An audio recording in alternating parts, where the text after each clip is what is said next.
তো এই এসএসসি মামলায় যে আপনার এই চাকরিটা যে বাতিল হয়ে গেছে, তা এখন আপনার কীরকম ফিলিংস?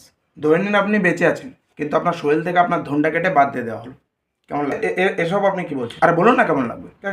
কেমন লাগবে কি? একদমই ভালো লাগবে না। মনে হবে বেঁচে থেকে লাভ কি, এর থেকে মরে যাওয়া অনেক ভালো, তাই মনে হবে আর কি। আমারও সেম ফিলিং। আপনি যে এই কারাপ্টেডভাবে ঘুষ দিয়ে চাকরিটা নিয়েছিলেন, মাইন্ড ইওর ওন ল্যাঙ্গুয়েজ বাড়া। ঘুষ দিয়ে মানে চাকরিটা বিক্রি হচ্ছিল তাই আমি কিনেছি।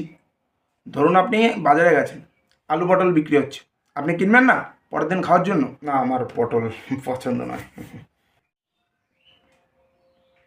ধরুন আলু মাংস বিক্রি হচ্ছে, তখন আপনি কিনবেন না?